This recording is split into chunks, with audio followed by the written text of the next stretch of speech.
आमदार किसन कथोरे यांच्या माध्यमातून ग्रामीण भागात अनेक विकास कामांचा धडाका सुरू आहे। वांगणी ग्रामपंचायत हद्दीत अनेक विकास कामांसाठी भरघोस निधी उपलब्ध करून देण्यात आलाय। वांगणी ग्रामपंचायत हद्दीत जवळपास सर्वच अंतर्गत काँक्रीटचे रस्ते तयार झालेत। नुकताच आमदार किसन कथोरे यांच्या माध्यमातून झालेल्या वार्ड क्रमांक 4 मधील विकास कामांचे लोकार्पण करण्यात आले। वार्ड क्रमांक 4 मधील श्रीनगर येथील श्री विठ्ठल मंदिर येथे सभामंडप करण्याच्या कामाचे काही दिवसांपूर्वी भूमिपूजन करण्यात आले होते। हे सभामंडपाचे काम पूर्णत्वास येऊन त्याचे लोकार्पण करण्यात आले। आमदार किसन कथोरे यांच्या हस्ते फीत कापून या सभामंडपाचे लोकार्पण संपन्न झाले। परिसरातील नागरिकांना छोटेखानी कौटुंबिक कार्यक्रम करण्यासाठी चांगली जागा उपलब्ध होऊन याचा फायदा होणार आहे। सोबतच मंदिरात येणाऱ्या भाविकांना देखील विश्रांतीसाठी याचा फायदा होईल। या लोकार्पण सोहळ्यासाठी टीडीसी बँकेचे संचालक राजेश पाटील, कृषी उत्पन्न बाजार समितीचे माजी सभापती अनंत कडव, पंचायत समिती माजी सदस्य नाना जाधव, वांगणी ग्रामपंचायत माजी सरपंच विजय पावसकर, ग्रामपंचायत सदस्य रुपेश गवळी, सदस्य शीतल झांजे, भाजप अंबरनाथ तालुका अध्यक्ष विराज देशमुख, वांगणी शहर अध्यक्ष सचिन शेलार यांच्यासह ज्येष्ठ कार्यकर्ते सुखदेव पडवळ, अविनाश झांजे, गौतम गोडांबे, भारत वंजारे, निखिल शेलार तसेच नागरिक देखील उपस्थित होते। अरुण बाईकर, वृत्त मराठी, वांगणी।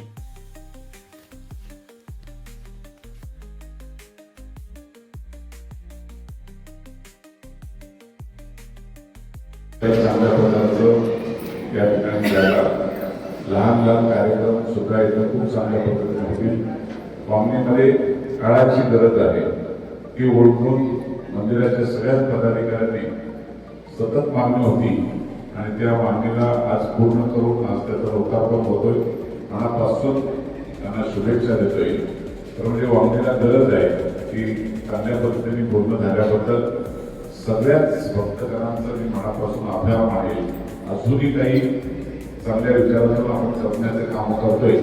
रस्ता सुद्धा यायला चांगला नव्हता, रस्ता पण संपूर्ण आता सिमेंट कॉन्क्रीट झाला। त्याच्यामुळं बाजूला इथं साईबाबा मंदिर, इथे विठ्ठल मंदिर, या दोन्ही मंदिरांच्या मध्ये एक चांगल्या प्रकारचा एक देवाणघेवाण राहील आणि सर्वसामान्यांचे कार्यक्रम इथं होतील अशा प्रकारचा विश्वास करतो आणि मनापासून शुभेच्छा देतो।